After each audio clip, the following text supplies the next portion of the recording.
ಇಲ್ಲೇನು ಗಾಬರಿ ಆಗಂತದ್ ನಡೆದಿಲ್ವಲ್ಲ, ಯಾಕೆ ವಾಪಸ್ ಕರೆದ್ರಿ? ಯಾಕೋ ನನ್ನ ಮನ್ಸಿಗೆ ಸರಿ ಕಾಣಲಿಲ್ಲ, ಅದಕ್ಕೆ ವಾಪಸ್ ಕರೆದೆ. ನೀವೇನೇ ಮಾಡಿದ್ರು ನಮ್ಮೊಳ್ಳೇದಕ್ಕೆ ಅಂತ ಗೊತ್ತು. ನಿಮ್ಮ ಮನ್ಸಿಗೆ ಸರಿ ಹೋಗಿಲ್ಲ ಅಂದ್ರೆ ಅದ್ರಲ್ಲೇ ಏನೋ ದೋಷ ಇದೆ ಅಂತ ಅರ್ಥ. ಇದುವರೆಗೂ ನಿಮ್ಮಿಂದ ನನಗೂ ನನ್ನ ಹೆಂಡತಿಗೂ ಉಪಕಾರ ಆಗಿದೆ ಹೊರತು ಅಪಕಾರ ಏನಾಗಿಲ್ಲ. ಇದ್ರ ಬಗ್ಗೆ ನೀವೇನು ಯೋಚನೆ ಮಾಡಬೇಡಿ, ಮಲ್ಕೊಳ್ಳಿ. ಅಮ್ಮ ಫೋನ್ ಮಾಡಿದ್ರು, ನಿಮ್ಮಿಬ್ರಿಗೆ ಮದುವೆ ಮಾಡಿಸ್ಬೇಕಂತ. ಏನು ಇದೇನು ಹೊಸ ರಗಳೆ? ಶಾಸ್ತ್ರದ ಪ್ರಕಾರ ಅಗ್ನಿ ಸಾಕ್ಷಿಯಾಗಿ ನೀವಿಬ್ರು ಮದ್ವೆ ಆಗಿಲ್ವಲ್ಲ, ಮದ್ವೆ ಆಗದೆ ಗಂಡಸಿನ ಜೊತೆ ಸಂಬಂಧ ಬೆಳೆಸೋದು ಪಾಪ ಅಂತ ಅಮ್ಮ ಅಂದ್ರು.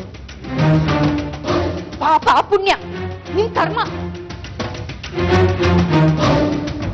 ಈಗ ಮುಂದೇನು?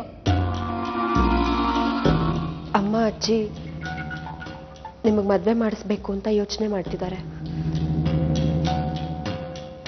ಆದ್ರೆ ವಿಶ್ವಗೆ ಏನಂತ ಹೇಳೋದು? ಅವನನ್ನ ಹೇಗೆ ಒಪ್ಪಿಸ್ತೀರಾ? ಗೊತ್ತಿಲ್ಲ. ಎಲ್ಲ ನನ್ ಕರ್ಮ.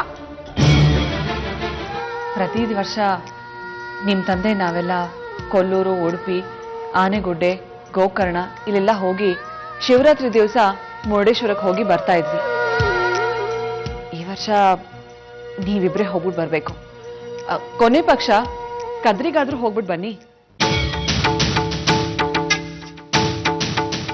ಸರಿಮಾ. ಮದ್ವೆ ಆದಾಗಿಂದ ಏನಾದ್ರೂ ಒಂದು ಅಡ್ಡಿ ಆತಂಕ ಬಂದು ನೀವು ವಿಶಾಖ ದೂರ ದೂರ ಇರೋ ಹಾಗಾಗ್ತಿದೆ. ಅಮ್ಮ ಹೇಳಿದ್ರು ಮದ್ವೆ ಶಾಸ್ತ್ರಗಳಲ್ಲಿ ಏನಾದ್ರೂ ವಿಘ್ನ ಆದ್ರೆ ಈ ರೀತಿ ಆಗುತ್ತೆ ಅಂತ. ಅದಕ್ಕೆ ಮತ್ತೊಂದ್ಸಲ ಮದ್ವೆ ಶಾಸ್ತ್ರಗಳನ್ನೆಲ್ಲ ಮಾಡಿಸಿದ್ರೆ ಸರಿಯಾಗ್ಬೋದು ಅಂತ. ಏನ್ ಗೊತ್ತಾ, ಅವತ್ತು ಮದ್ವೆ ದಿನ ನಾನು ವಿಶಾಖನ್ ಜೊತೆ ಇದ್ದೀನಿ ಅಂತ ಅನ್ನಿಸ್ತಾನೆ ಇರಲಿಲ್ಲ. ಡ್ರೀಮ್ಗಳ ಜೊತೆ ನನ್ನ ಮದುವೆ ಆಗ್ತಿದೆ ಅನ್ನಿಸ್ತಿತ್ತು. ಅವಳೇ ನನ್ನ ಜೊತೆಗಿದ್ದಾಳೆ ಅಂತಾನೂ ಅನ್ನಿಸ್ತಿತ್ತು. ಸದ್ಯದಲ್ಲೇ ಅವರು ಯಾತ್ರೆ ಹೋಗ್ತಿದ್ದಾರೆ, ಅಲ್ಲೇ ದೇವಸ್ಥಾನದಲ್ಲಿ ಮದುವೆ ಮಾಡ್ಕೊಳ್ತಾರಂತೆ. ಸದ್ಯ ವಿಷು ಏನಂತನೋ ಅಂತ ಅನ್ಕೊಂಡ್ಬಿಟ್ಟಿದ್ದೆ. ಕೊಡಿಲಿ. ಏ ಹುಡುಗಿ, ಇನ್ನೊಂದೆರಡು ವಾರದಲ್ಲಿ ಮದುವೆಗೆಲ್ಲ ಏರ್ಪಾಟ್ ಮಾಡು ಅಂತ ಹೇಳು, ಗೊತ್ತಾಯ್ತಾ? ಕದ್ರಿಗೆ ಹೋಗೋಣ ಅಂತ ನಾನು ದೇವಕ್ಕೆ ಅನ್ಕೊಳ್ತಾ ಇದ್ವಿ. ಅಲ್ಲ, ದಿಢೀರಂತ ಇದ್ದಕ್ಕಿದ್ದಾಗೆ ಈ ಯೋಚನೆ ನಿಮ್ಗೆ ಹೇಗೆ ಬಂತು? ಅಲ್ಲ ರೀ, ಮುಂದಿನ ತಿಂಗಳು ಶಿವರಾತ್ರಿ ಅಲ್ವಾ, ಅವಾಗಾದ್ರೆ ಅಲ್ಲಿ ತುಂಬಾ ಜನ ಇರ್ತಾರೆ, ಅತ್ತೆಗೆ ಓಡಾಡೋದು ಕಷ್ಟ ಆಗುತ್ತೆ. ಅದಕ್ಕೆ ಒಂದೆರಡು ವಾರ ಮುಂಚೆನೆ ಹೋಗಿ ದರ್ಶನ ಮಾಡ್ಕೊಂಡು ಬಂದ್ಬಿಡೋಣ ಅಂತ ಮಾತಾಡ್ಕೋತಾ ಇದ್ವಿ ಅಷ್ಟೇ.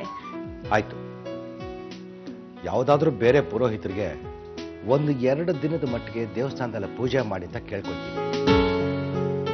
ನನಗೂ ಒಂದು ಒಳ್ಳೆ ತೀರ್ಥಕ್ಷೇತ್ರದ ದರ್ಶನ ಮಾಡಿದ ಪುಣ್ಯ ಸಿಗ್ಲಿ. ನಾನು ಬರ್ತೀನಿ. ಏನ್ ಮಾಡೋದತ್ತೆ ಇವಾಗ? ಆ ರಾಧಿಕಂಗೆ ಎಲ್ಲ ಏರ್ಪಾಟ್ ಮಾಡು ಅಂತ ಹೇಳ್ಬಿಡೋಣ. ಏನು, ಆ ಮಗು ಕೈಲಿ ಮದ್ವೆ ಶಾಸ್ತ್ರ ಮಾಡಿಸೋದ? ಯಾಕೆ ನೀನು ಅವಳನ್ನ ಹಾಡಿ ಹೊಗಳ್ತಾ ಇದೆಯಲ್ಲ, ತ್ಯಾಗದಲ್ಲಿ ಭೂದೇವಿ, ಗುಣದಲ್ಲಿ ಶ್ರೀದೇವಿ ಅಂತ. ಆ ಮೂದೇವಿ ಇಷ್ಟನ್ನು ಮಾಡಲ್ವಾ?